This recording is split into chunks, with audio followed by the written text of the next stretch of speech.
Article 370 अब हालांकि इतिहास की बात हो चुका है, लेकिन जम्मू कश्मीर के कुछ नेताओं को ये हजम नहीं हो रहा।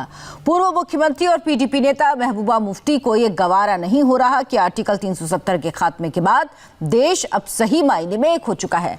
आर्टिकल 370 पर महबूबा मुफ्ती का दर्द आज एक बार फिर सामने आया। उन्होंने कहा कि आर्टिकल 370 को सिर्फ जम्मू कश्मीर की विधानसभा ही खत्म कर सकती है। जो चीज संविधान ने दी, संविधान ने कहा इसको जम्मू कश्मीर की असेंबली खत्म कर सकती है और कोई नहीं कर सकता। अगर इन्हें जरूरत थी, जब मैं चीफ मिनिस्टर थी तब मुझे कहना चाहिए था कि आप रिकमेंड करो, इसको डिसॉल्व करेंगे। तब तो बिल्ली बने हुए थे तब।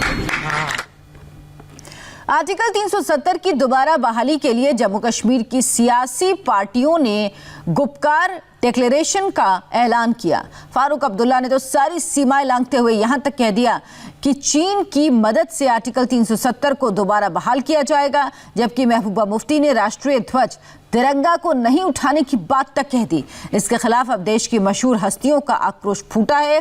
देश की 267 मशहूर हस्तियों ने गुपकार गैंग का निशाना साधते हुए कहा कि उनके खिलाफ देशद्रोह का मुकदमा चलाया जाना चाहिए और उन्हें जेल में डाला जाना चाहिए। तो ये तस्वीरें देखिए महबूबा मुफ्ती के खिलाफ और फारूक अब्दुल्ला जिन्होंने गुपकार डिक्लेरेशन बनाया है, उनके खिलाफ ये मुहिम चलाई है 267 देश के माननीय लोगों ने। और इनका कहना है गुपकार डिक्लेरेशन के बारे में इन्होंने बयान जारी किया है। ये joint statement concern citizens of India के नाम से जारी किया गया है।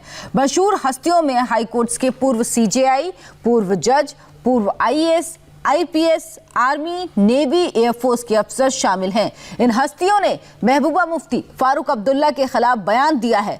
दरअसल महबूबा और फारूक के देश विरोधी बयानों के खिलाफ इनका आक्रोश फूटा है।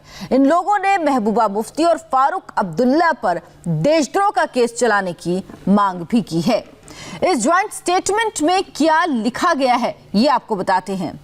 जम्मू कश्मीर की पूर्व मुख्यमंत्री महबूबा मुफ्ती राष्ट्रीयता और कानूनी शिष्टाचार की सारी सीमाएं लांघ चुकी हैं और निश्चित रूप से खुद को मुकदमे के लिए जिम्मेदार बनाया है। उनकी यह घोषणा बेहद अपमानजनक है कि वो कश्मीर में भारत का राष्ट्रीय ध्वज तब तक नहीं फहराएंगी जब तक कि कश्मीर का झंडा नहीं फहराया जाता। ये राष्ट्रीय ध्वज के सम्मान और प्रतिष्ठा का सीधा अपमान है, जो राष्ट्रीय संप्रभुता और अखंडता का सबसे पवित्र प्रतीक है। महबूबा के अलावा फारूक अब्दुल्ला के देश विरोधी बयान की निंदा करते हुए ज्वाइंट स्टेटमेंट में कहा गया है। गुपकार गैंग के हेड डॉक्टर फारूक अब्दुल्ला ने कहा कि चीन की मदद से आर्टिकल 370 को दोबारा बहाल किया जाएगा, लेकिन जब देशद्रोह के आरोप का सामना करना पड़ा तो उन्होंने हमेशा की तरह सियासी पैंतरेबाजी करते हुए इस मुसीबत से बचने के लिए यह कह दिया कि उनके शब्द और इशारे देश विरोधी नहीं बल्कि केंद्र की सत्तारूढ़ सियासी पार्टी का विरोध था।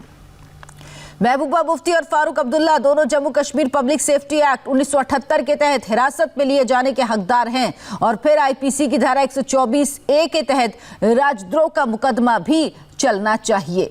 ज्वाइंट स्टेटमेंट के अंत में लिखा गया है, गुपकार गैंग भारतीय लोकतंत्र का एक कलंकित निशान है। यह आश्चर्य की बात नहीं है कि पाकिस्तानी नेताओं ने इसके समर्थन में बयान दिए। ये उनका असली देशद्रोही रंग दिखाता है।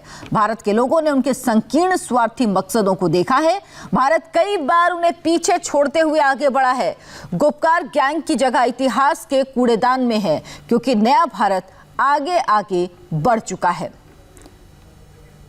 और अब आपको सेना के पूर्व लेफ्टिनेंट जनरल वी.के. चतुर्वेदी की बात सुनाते हैं, जिन्होंने महबूबा मुफ्ती के बयान पर हमला बोलते हुए कहा कि जिस तिरंगे के लिए देश के जवानों ने शहादत दी उसका अपमान नहीं सहेंगे।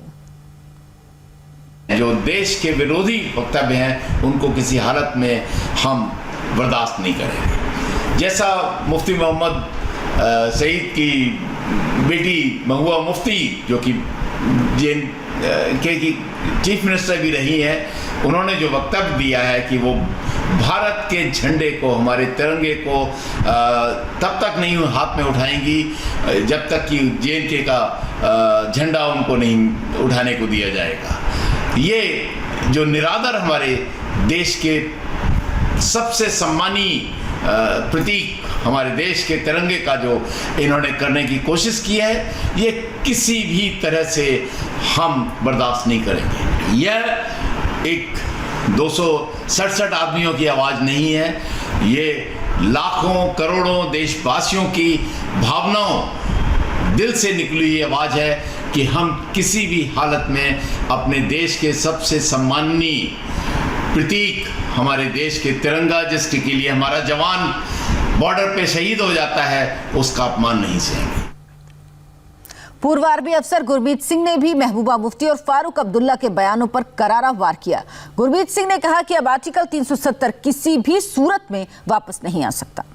ऐसा सोचना भी कि आर्टिकल 370 वापस आएगा, ये एक बिल्कुल गलत बात है। पूरे देश को इतनी खुशी हुई कि 70 साल के बाद में, जिसके कारण हमारे देश के अंदर ही 2 संविधान, 2 फ्लैग और जिस प्रकार से एक डुप्लिसिटी थी, उसको एकदम खत्म किया। मेरी नज़र से तो एब्रोगेशन जो 370 था, और हर एक नागरिक, हर एक सैनिक की नज़र में जो एब्रोगेशन ऑफ 370 हुआ, एक बहुत बड़ा स्टेप था, एक माइलस्टोन स्टेप था हिस्टोरिकली, और इतनी जो 70 साल की प्रॉब्लम थी उसको एकदम खत्म किया। लखनऊ में सीए और एनआरसी के नाम पर कैसे हुआ हाई वोल्टेज ड्रामा, बताएंगे आपको पूरी खबर ब्रेक के बाद।